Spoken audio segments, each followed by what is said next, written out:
Kelsey Bryn is our third daughter. I have 3 daughters, and she's 5 years old now, but she's our miracle baby. We knew early on that not only was the pregnancy high risk for my wife for other reasons, but we knew that it was high risk for the baby as well. In the early meetings with the doctors, we knew that something was wrong, but they couldn't put their finger on it. The doctors had told us that there were heart issues and that she was going to go straight from the birthing room probably to the operating table. We eventually came to a point where they had isolated a trisomy condition that needed further testing. It was 2 months into our stay at the NICU when we got the full diagnosis that she had trisomy 9 mosaic. Not only is it a hard thing to take, but the more we looked at trisomy 9 mosaic, it's just unbelievably rare.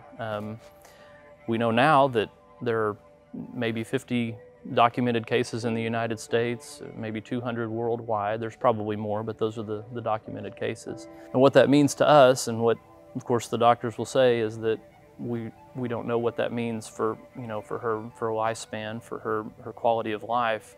We ended up staying 1 more full month there in the NICU, but one of the toughest moments there, we almost lost her.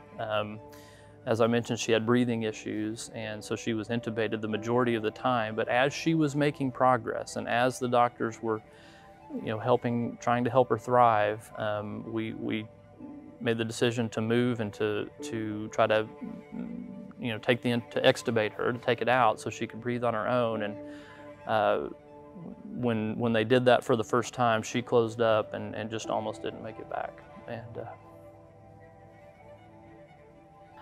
I thank the Lord every day for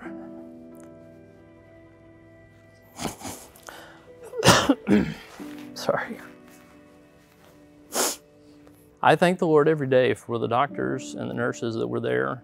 So the good news is that she made it, and she made some progress there in the hospital, and after 3 months we were able to come home.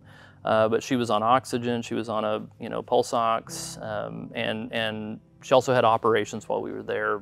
The surgery itself went well, and we come home, and that's an exciting time to bring your baby home from the NICU after 3 months. And the next 1.5 to 2.5 years is kind of a blur.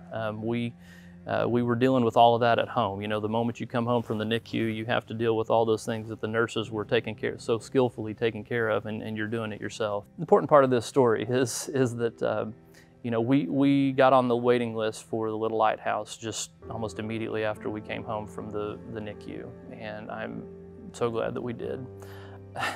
How to put in words what the Little Lighthouse means to us is really tough, because she's absolutely thrived there.